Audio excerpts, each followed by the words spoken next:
Di suatu malam dingin di Medellin, Popeye lagi rebahan bareng pacarnya. Lagi mager-mageran tuh ya kan, nyantai, mungkin baru beres makan atau apalah. Tiba-tiba HP-nya bunyi. Dan yang nelpon juga ternyata bukan orang sembarangan bre, yaitu Pablo Escobar sendiri, bos kartel paling ditakutin se-Amerika Latin waktu itu. Dan si Pablo langsung nanya ke Popeye, "Plata o plomo?" yang artinya duit atau peluru. Popeye langsung paham, gak perlu tuh dia dijelasin lagi, dia tahu banget itu artinya kode keras dari Pablo. Sekali denger dia langsung harus mutusin buat milih cinta atau milih setia ke bos besar. Jadi siapa sebenarnya Popeye ini? Kenapa Pablo sampai turun tangan langsung buat nelpon? Dan kenapa sampai harus bikin pilihan segila itu? Santai sedikit bre, di video ini bakal gue jawab semuanya. Apalagi di akhir video nanti gue bakal kasih tahu lo betapa gila dan absurdnya hidup si Popeye ini setelah dia ninggalin dunia kriminal ini, dunia hitman ini. Oke, tanpa berlama-lama lagi, langsung aja kita mulai videonya.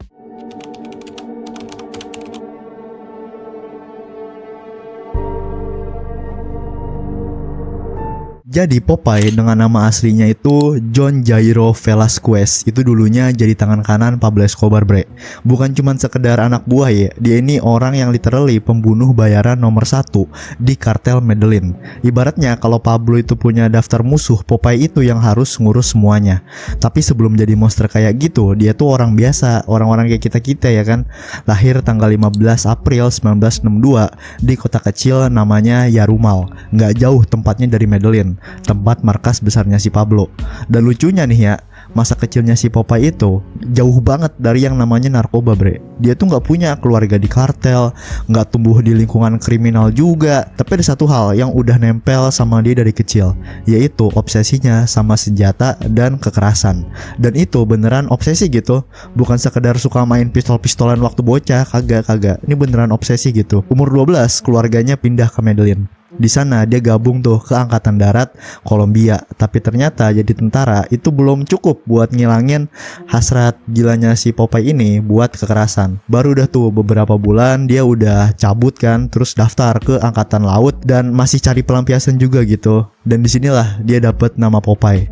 Katanya sih karena mukanya itu agak mirip-mirip sama si karakter kartun Popeye itu. Bahkan dia sampai sempet juga operasi plastik biar kagak disama-samain gitu. Tapi ya nama julukan atau nickname gitu kan kadang lebih nempel ya daripada nama lu di KTP ya kan. Terus dia lanjut keluar lagi dari Angkatan Laut pas umurnya 16. Dan dari situ Popeye mulai nyari duit di jalanan Medellin. Dan kita semua udah bisa nebak lah ya, bocah muda yang notabene doyan kekerasan gitu, hidup di kota penuh kartel, ya udah pasti bakal ketemu atau bakal nyicip-nyicip lah minimal gitu sama dunia gelap ya kan. Tapi Popeye kagak cuman ketemu anggota kartel, dia langsung ketemu sama rajanya, yap, si Pablo Escobar itu sendiri. Mereka ketemu pas Popeye itu masih 17 tahun usianya bre. Dan langsung dikasih misi pertamanya, yaitu disuruh bunuh supir bus. Gara-gara si supir bus itu nabrak dan ngebunuh ibunya salah satu anak buah Escobar yang lain. Nih dunia normal nih, dengan orang-orang normal, harusnya Popeye itu mikir 2 kali kan ya. Kayak ini gila sih, ini tuh beneran pembunuhan kan, pembunuhan nih bre. Dan itu langsung jadi tugas pertama lu gitu. Tapi buat Popeye, dia mah oke-oke aja. Dia malah ngelakuin itu tanpa ragu bahkan. Karena di titik itu dia udah ngerasa kekerasan itu bagian dari dirinya. Orang-orang sering bilang pembunuhan pertama itu yang paling susah dilupain. Tapi buat Popeye, lah itu mah kayak makan permen aja ya kan. Setelah ngebunuh supir bus itu, Popeye langsung nemuin satu hal yang bikin dia beda dari manusia normal. Dia nyadar sendiri nih, yang emang dia ini suka ngebunuh, suka sama kekerasan. Bukan sekedar mampu ya, tapi menikmati. Dia bisa ngeliat dari mata korbannya, entah itu pria, wanita, bahkan anak kecil, terus langsung ditembak lurus tanpa ngerasa bersalah sedikit pun. Kagak ngerasain mimpi buruk, kagak ada drama-drama psikologis, drama-drama apa mental breakdown, kagak ada insomnia karena rasa bersalah. Biasa aja. Dan skill gila ini bre, jujur aja langka banget. Bahkan di antara pasukan pembunuhnya Escobar itu sendiri, gak banyak yang punya mental kayak si Popeye ini. Makanya Escobar itu langsung narik dia ini deket banget gitu. Bukan sekedar anak buah, tapi jadi semacam anjing setianya Pablo. Dari situlah Popeye bukan cuma jadi pembunuh bayaran biasa, dia berubah jadi iblis berkulit manusia. Popeye sendiri ngaku dia ini terlibat di lebih dari 3.000 pembunuhan bre. Dan dari jumlah itu 257-nya dia lakuin pakai tangannya sendiri. Bayangin nih, itu orang-orang yang dia bunuh langsung tanpa perantara, tanpa disuruh orang, bener-bener real pakai tangan sendiri. 257 anjing. Yang artinya pagi-pagi sebelum ngopi, sebelum gosok gigi gitu, dia bisa aja udah nganter satu orang ke liang kubur. Ngekill buat dia tuh bukan tindakan ekstrim mungkin. Ibaratnya tuh udah jadi kayak rutinitas, kayak hobi gitu. Dan yang paling ngeri juga, dia ini ngelakuin itu semua dalam kondisi sadar sepenuhnya. Kagak mabok, kagak pakai narkoba, clean, waras, tapi hatinya dingin kayak batu. Terus mungkin lo bertanya-tanya gitu ya kan, emang dia ngebunuh siapa aja bre?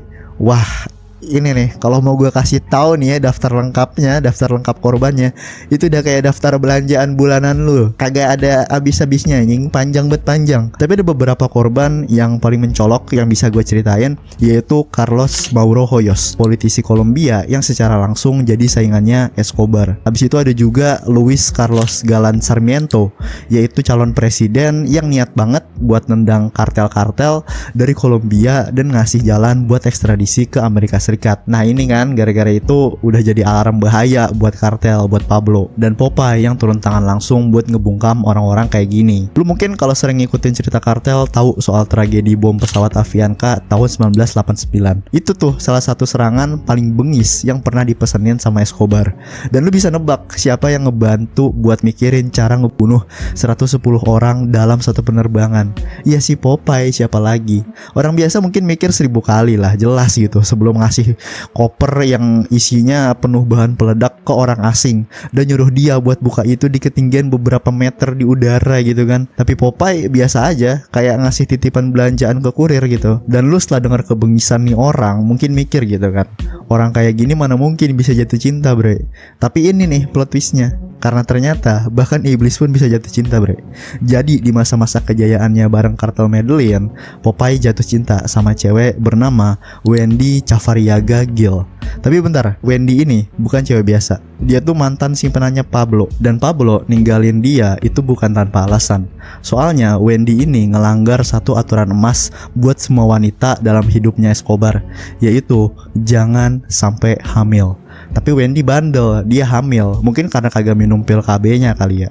Dan Escobar waktu itu langsung nyuruh dia buat aborsi paksa. Dan gara-gara itu hubungan mereka kelar. Dan disinilah drama aslinya mulai bre. Jadi suatu malam abis si Popeye beres kerja ya kan, ya kerja ngekill orang, dia mampir ke bar gitu. Lagi iseng-iseng kali kan, capek habis ngeluarin peluru gitu kan.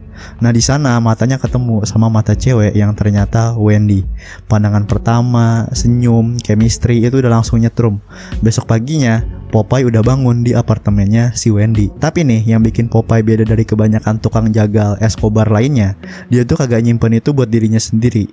Dia malah langsung cerita ke Pablo, mungkin karena emang udah saling percaya gitu. Lu bayangin, baru aja nginep di rumah mantannya bos lu, terus besoknya lu lapor gitu kan, bos, semalam saya nginep nih di rumahnya si Wendy. Tapi ternyata Pablo yang biasanya ngamuk kalau ada yang nekat gitu kan, di sini justru santai. Bahkan malah bilang gitu, ah ambil aja, dia mah bukan tipe gua. Habis itu si Pablo nyeritain, katanya si Wendy ini tipe cewek yang doyan hidup mewah, nyari pria kelas kakap yang bisa ngebeliin dunia buat dia. Kasarannya matre parah lah gitu kan. Dan di situ secara nggak langsung Pablo nyaranin Popeye buat jauhin si Wendy karena nggak bagus buat si Popeye-nya. Tapi Popeye udah keburu kejebak cinta. Dan buat pertama kalinya dalam hidup yang penuh darah itu, dia ngerasa ada hubungan emosional sama satu cewek. Masalahnya Pablo Escobar bukan orang yang bisa dikelabuin. Dia selalu satu langkah di depan. Pablo punya firasat gitu, kayak ada yang janggal gitu kan. Dia ngerasa Wendy ini ngedeketin Popeye bukan karena cinta, tapi karena balas dendam.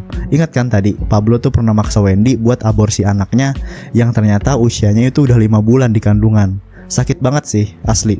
Dan ternyata intuisi Pablo itu kagak meleset. Dia nyadap HP-nya si Wendy dan bener aja ternyata Wendy ini jadi informan bre. Dia tuh kerja buat tim elit polisi Kolombia yang tugasnya cuman satu, nurunin Pablo dari singgasananya. Dari situ Pablo sadar lah sama semua ini. Dari mulai drama cintanya si Popeye, kehamilannya Wendy, jebakan buat nyulik dirinya sendiri. Semua ini terjadi karena satu hal. yaitu Pablo sendiri. Akarnya di Pablo. Dan sekarang dia harus turun tangan sendiri buat ngeberesin kekacauan ini. Jadi dia langsung nelpon si Popeye. Dan lu tahu Popeye lagi di mana? Lagi di kasur bareng Wendy. Momen yang harusnya romantis berubah jadi pertaruhan hidup dan mati. Dan suara Pablo itu cuma nanya satu kalimat legendaris, "Plata o plomo." Popeye dengan semua cinta, loyalitas, dan mungkin juga kebimbangan dalam hatinya milih duit. Dia milih tetap setia ke bosnya. Tapi dia kagak sanggup buat nembak Wendy waktu itu juga kan. Nggak tega gitu, nggak kuat. Jadi dia bikin rencana, dia ajak Wendy ketemuan di kafe siang itu. Dan di situ dia udah nyiapin 2 eksekutor buat ngeberesin tugas kotornya itu. Wendy pun ditembak mati, dan di titik itu ada sesuatu di dalam diri Popeye yang berubah. Setelah Wendy meninggal, Popeye mulai ngerasa capek ngebunuh, capek jadi mesin peluru. Mungkin karena rasa bersalah, mungkin karena hatinya udah terlalu kosong setelah sebelumnya baru keisi. Tapi semuanya makin absurd ketika Pablo Escobar nyerah ke pemerintah Kolombia. Dan bukannya di penjara beneran, dia malah bangun penjara sendiri, La Catedral namanya. Kayak hotel bintang 7 yang disamar-samarin jadi lapas. Dan Popeye tetap ikut sama Pablo ke sana. Dia ada di sana waktu Pablo pesta, ngatur bisnis, bahkan ngundang tamu VIP kayak lagi staycation anjing. Tapi kebodohan kagak kenal kasta bre. Karena di tengah semua kemewahan itu, Pablo malah ngebunuh 2 orang dalam penjara. 2 orang yang katanya ngelanggar aturan kartel.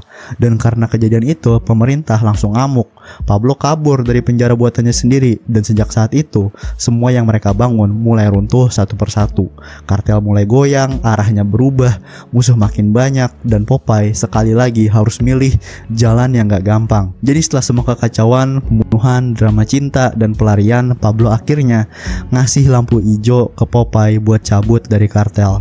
Dan Popeye kagak nunggu lama, besok paginya dia langsung nyerahin diri ke polisi.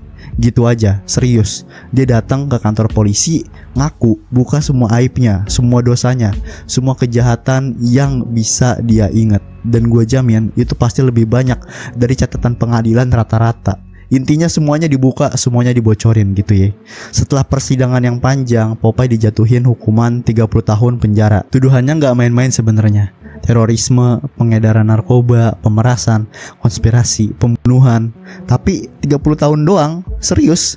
Buat orang yang ngeklaim pernah ngeksekusi ratusan nyawa langsung dan terlibat dalam ribuan pembunuhan lainnya, banyak emang orang yang bilang tuh kan, ini hukuman terlalu ringan anjing. Tapi masalah utamanya bukan di hukumannya. Masalah utamanya, dan ini yang bikin semua orang geleng-geleng kepala, adalah apa yang dia lakuin setelah keluar penjara, setelah hukumannya selesai. Tepatnya tanggal 26 Agustus 2014, setelah 23 tahun dan 3 bulan di penjara, Popeye bebas. Umurnya udah 52 waktu itu. Dan banyak orang mikir, oke, mungkin nih orang bakal tobat ya kan, hidup tenang, ngilang dari radar pokoknya. Tapi kagak bre, justru dia muncul di YouTube anjing. Kagak ngadi-ngadi, dia buka channel YouTube anjing. Gimana ya, agak kaget gitu kan. Mantan pembunuh setianya Pablo buka channel YouTube anjing. Dan bukan cuma sekedar jadi, dia langsung meledak gitu. Subscriber YouTube-nya jutaan, follower Facebook-nya segunung. Dia buka channel sendiri, rajin upload, rajin curhat.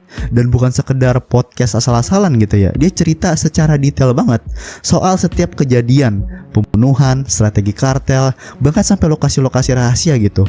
Gak ada filter, gak ada sensor, semuanya dibongkar. Dan pertanyaan yang masih jadi misteri sampai hari ini, apa yang ada di kepalanya anjing? Maksud gue, lu baru keluar dari penjara karena pembunuhan massal, terus lu buka channel YouTube kayak lu influencer skincare. Apa dia mikir branding jadi konten kreator itu bakal ngapus jejak masa lalunya? Kita mungkin gak bakal dapet jawaban pasti. Tapi yang jelas, Popeye gak cuma bebas secara hukum, dia malah jadi selebriti kriminal. Orang-orang ngundang dia buat wawancara, media-media datang ngantri. Setiap kalimat yang keluar dari mulutnya ditelan mentah-mentah sama jutaan orang. Jelas banget ya aksi Popeye di YouTube. Nulis buku juga tuh dia waktu itu, wawancara, bahkan proyek film itu bikin banyak orang greget. Maksud gua, coba lu bayangin, lu pernah nih kehilangan orang terdekat lu gitu karena ulah kartelnya si Popeye, ulah kartelnya si Pablo gitu kan. Terus lu buka HP dan lihat pelakunya lagi senyum di thumbnail YouTube anjing, cerita gitu soal pembunuhan, kayak lagi bahas kenangan masa kecil, kayak lagi nostalgia masa muda. Gimana kagak kebakar itu hati kan? Tapi buat Popeye, hidup tuh kayak nggak pernah ada penyesalan. Dia terus jalan, terus cerita, terus panen ketenaran. Bahkan sempat nulis buku sendiri kan yang tadi gue bilang. Judulnya itu Surviving Escobar. Yang entah kenapa lebih Lebih cocok kayak judul motivasi hidup, padahal isinya pengalaman tukang jagal anjing. Dan anehnya lagi, banyak orang justru menerima dia balik ke masyarakat. Kayak ya udahlah, dia kan udah minta maaf, dia kan udah ngejalanin hukumannya. Gila nggak tuh? Tapi yang namanya tabiat kadang emang kan kagak bisa sembuh ya kan. Lama-lama perhatian dan ketenaran itu bikin Popeye kembali jadi Popeye yang dulu, versi yang agak rusak, agak nekat, dan akhirnya nyeret dia balik ke tempat asal, yaitu penjara. Tahun 2018 dia dikirim lagi ke penjara gara-gara pemerasan. Korbannya ya mantan anak buahnya Pablo juga. Bayangin kan, kartelnya udah bubar, bosnya udah mati, tapi Popeye masih kagak bisa lepas. Cuman kali ini hidup gak ngasih dia kesempatan ketiga, karena di tengah masa tahanan dia didiagnosa kena kanker esofagus, kanker di saluran makannya dari tenggorokan sampai ke lambung. Dan itu ganas banget, cepet nyebarnya. Dan dalam kasus Popeye sendiri, hasilnya udah telat banget. Tahun 2019 dia dipindahin dari penjara berkeamanan tinggi ke fasilitas medis. Tapi semuanya udah terlambat, kanker itu udah nyebar ke organ lain, udah gak ada yang bisa dilakuin. Dan akhirnya di tanggal 6 Februari 2020, Popeye meninggal dunia di usianya yang ke-57 tahun. Seorang pria yang pernah dikenal sebagai pembunuh paling loyal, paling bengis, dan paling dipercaya Pablo Escobar akhirnya tumbang. Bukan karena peluru, bukan karena pengkhianatan, tapi karena penyakit. Ironis banget ya bre, agak greget gitu. Dia ngelewatin baku tembak, ledakan, kejar-kejaran, penjara, pelarian, bahkan dunia YouTube. Tapi yang ngebunuh dia justru penyakit yang gak bisa dia tembak balik. Dan sampai hari ini masih banyak orang yang bingung harus ngerasa apa soal akhir hidupnya Popeye. Ada yang bilang, ya udahlah ya, dia akhirnya kena karma. Ada juga yang bilang, duh terlalu enak gak sih kalau dia matinya kayak gini doang. Dan sekarang gue pengen coba tanya balik ke lu yang udah denger cerita ini dari awal sampai akhir. Gimana menurut lu soal Popeye dari awal hingga endingnya? Dia gara-gara kanker. Apakah menurut lu ini kematian yang adil buat dia dan korban-korbannya? Oke bre, segitu aja buat video gue kali ini. Kita udah ngebahas salah satu orang-orangannya Pablo, yaitu si Popeye. Kalau kalian suka sama video ini, jangan lupa like, comment, share, dan subscribe. Sampai jumpa lagi di video berikutnya. Dadah.